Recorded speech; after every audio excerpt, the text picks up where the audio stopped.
All right, fam. I just recorded a video on super simple business models because I think one of the main things that small business owners deal with of why they're stuck at the 10K mark is just because things are super complicated and over convoluted. So I sat down, dissected some of the most successful people that I've surrounded myself with just to figure out what they were doing, why they were having so much success, and how simple their models were. And I've formulated that down into a really easily digestible method for you guys. I teach this inside my CEO Clubhouse, and I really think this is a piece of information that a lot of you can benefit from. So have a watch, and if it's super valuable, just leave me a comment below and let me know.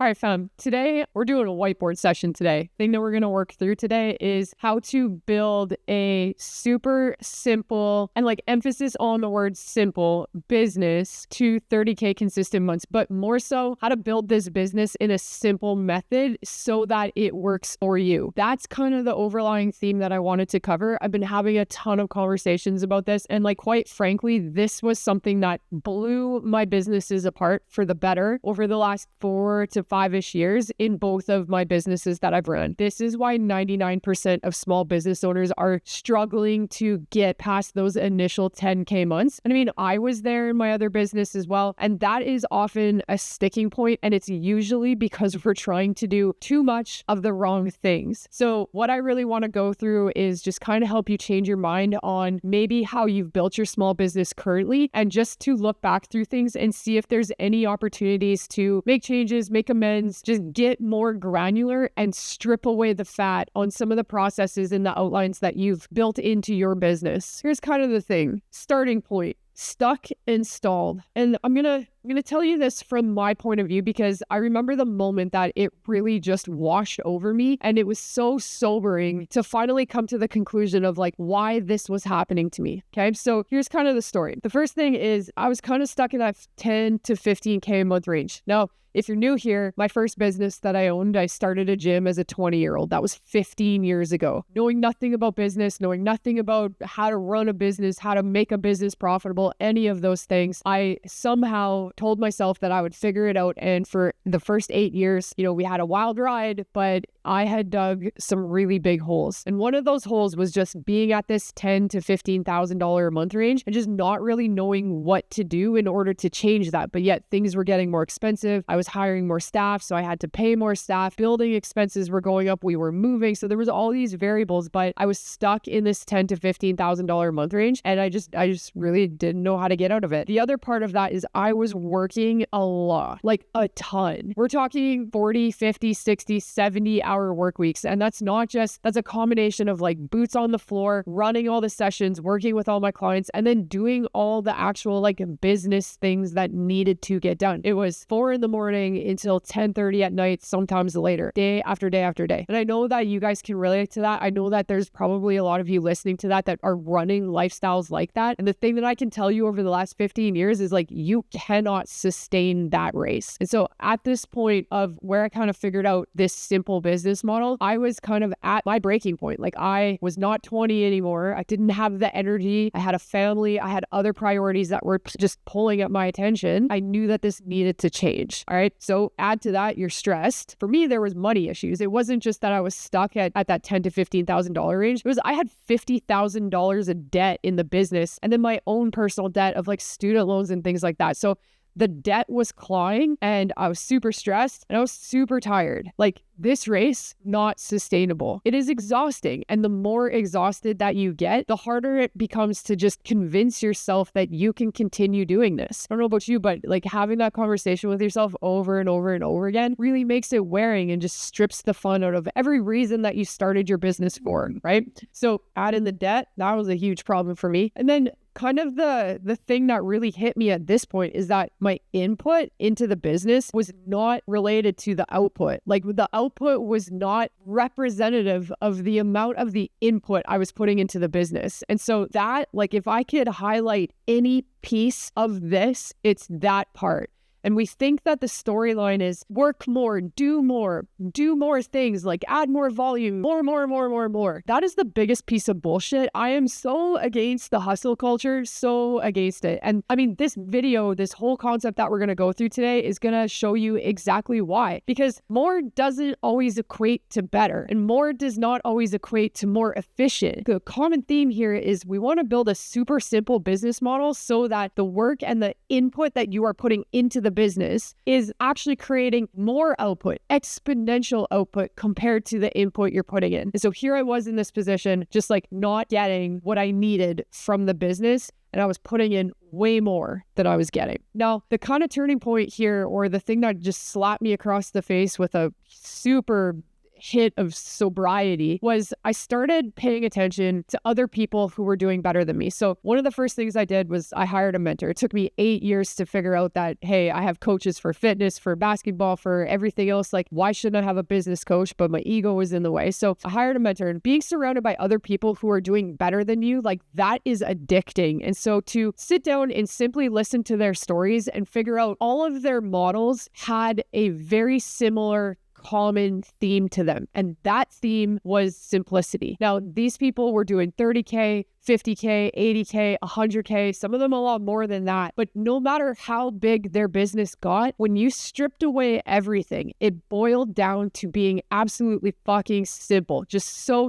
simple. And so I started dissecting it. And as I was peeling it apart, I really noticed that there were some pieces out of that simplicity that all of them had, and they had just one or two at most, but those were some of the people who are doing way more successful. So for the sake of today, I'm just going to share like level one. So I started paying attention, and my first instinct right away was that, well, mine is actually simple. Like, I thought what I was doing all along was actually super simple. I thought that I had that. I thought I was doing what I thought I was supposed to be doing. I thought I was doing what I needed to be doing. And so I'm looking at this other stuff and I'm thinking to myself, well, I'm doing that too. So what really is the difference here?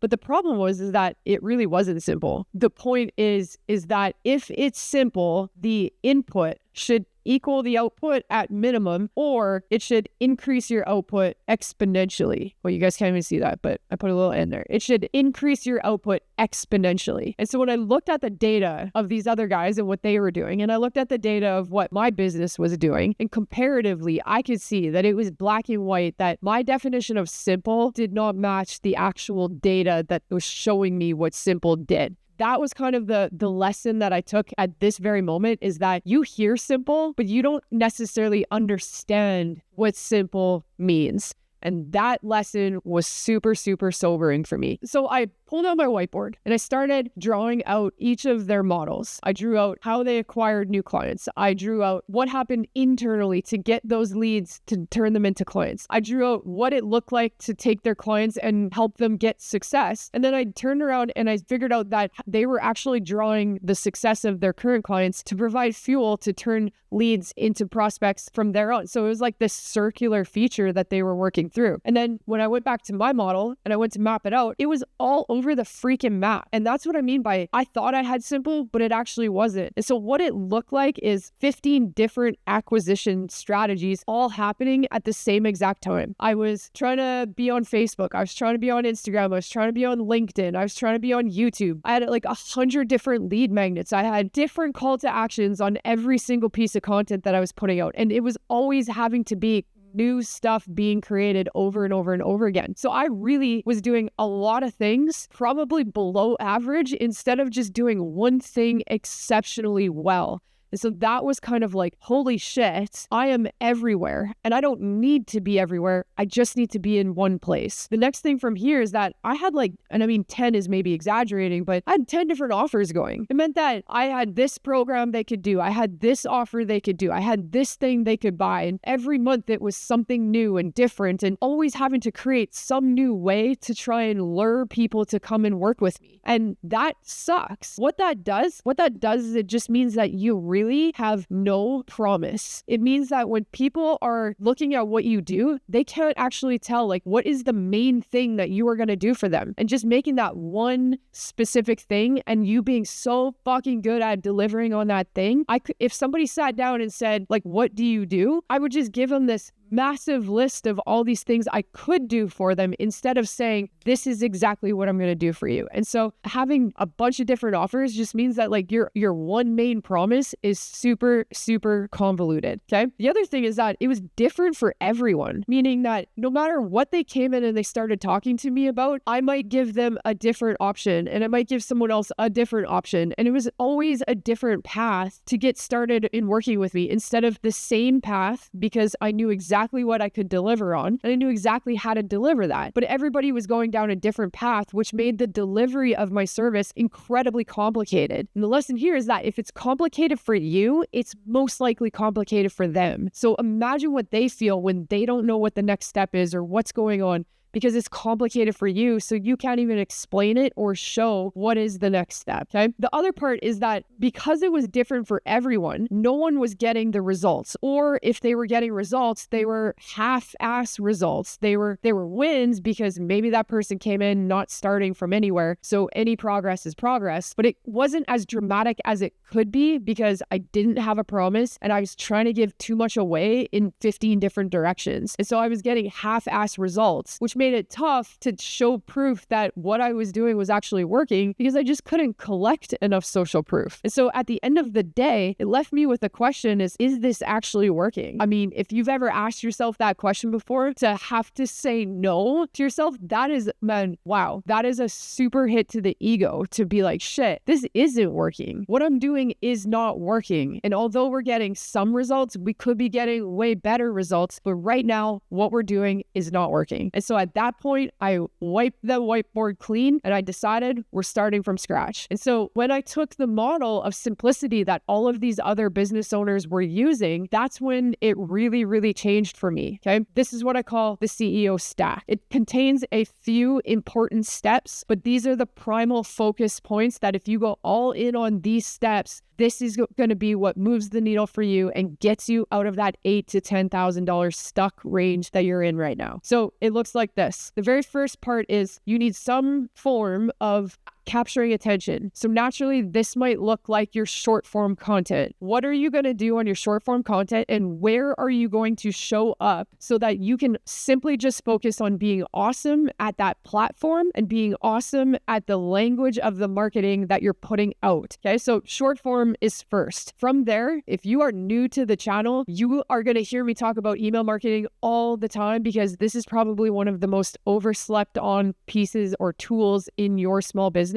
And most small business owners are not using it at all, or they're using it terribly inefficiently. So how do we get these people or these people that are now paying attention to you? How do we take them from your short form content and get them into your email list consistently so that everybody is moving on the same message? Important detail. The next step from there is how do we turn them into paying clients? So what one mechanism do we have that triggers that person from your email list to now become a paying client? And then how do we deliver on the results to turn them into a happy paying client? And how do we trigger that to start this process all over again? And so this is what I call the CEO stack. It composes of your CEO marketing stack, your CEO sales stack, and your CEO team stack to help free up your time at the end. Sake of today, we're going to focus on the first three pieces of this, your marketing stack and your sales stack. Because if we can simplify that, then it's up to you on the delivery part to deliver that freaking promise to make those clients get the results that they want. Now, here's the reason why this works. Because as simple as this looks on this side, comparatively to the other side of how my business was before, it is very easy to look at this left CEO stack and see which lever to pull. I know that if I'm only on one platform, then there are very few variables that I need to be able to navigate in order to create impact on, create the outcome on that short form piece of content versus my email marketing. If it's not performing in the way that I need it to, there is a very set specific variables that I can just manipulate in order to create an outcome in my email marketing. The same thing with the trigger to take from email marketing to become paying clients. I know what levers to pull and what variables to manipulate in order to create change. When I look at this list on the right, I don't really know where to start. I also also don't know what's working and what's not working. And so that makes it super difficult. Where do you start and what do you change? And how do you know that what you're changing is actually creating results? So when you get stuck, even with with this simple model, when you hit a wall and you get stuck, we move in this order. I look at where is the part that I'm hitting up against a wall? What levers do I have within that one particular piece? I pull that lever, I let the system run, I collect as much data as I can, I look at the data, and I make an objective decision at this point. I double down on what's working and I cut what's not working. The main thing to take away from here is data. It's the fact that there's one lever, that I can do one thing, collect a bunch of data, make a decision, and most importantly, double down on what's working. And if I continue to do this all the time, I don't always need to be creating new things. It means that I can work from variables that are consistent, right? They're always there and they always exist and they will always have the same potential outcome attached to them. So depending what the data shows me, I pull a trigger here, I pull a trigger here, I collect data, I make a decision, and I repeat this process over and over and over again until I get the outcome that I want. And then I move on to the next wall that I hit through that entire CEO stack process. Okay. It works because it's controllable. That is the first and foremost most important detail. I have full control when the system is as simple as possible. I know that all of these pieces are independent, but they're also dependent on each other, but they are independent. That if my short form content is not making my leads turn into prospects, then I can change my call to action. I can change the type of marketing message that I'm putting out there. I can change the format that I'm doing it in because I'm only on that one platform, focusing on being amazing at that one thing and getting the outcome that I want on that one thing. So it's independent, even though it's part of a circular system, which makes it easier to influence. And if it's easier to influence, then I can get the outcome that I want. As opposed to on the other side, when I thought it was simple, there are way too many variables. I don't know where to start, what to do, which one to touch, which one to pull, which means that I don't really have any insightful data coming from the steps that I am taking in my business. And if I don't have data, which lever do I pull? It's always a guessing game. It means that I'm going to create change on this thing and hope that it does what I want it to do. But at the same time, there's 10 other things that are running in 15 different directions. And even though I changed this one thing, the break in the system is actually further down, but I don't know that because I'm horse blinders in on this one section of the system. So it's crazy complicated, crazy confusing, and there's no insightful data that comes from a super complicated system. My story is only one of this.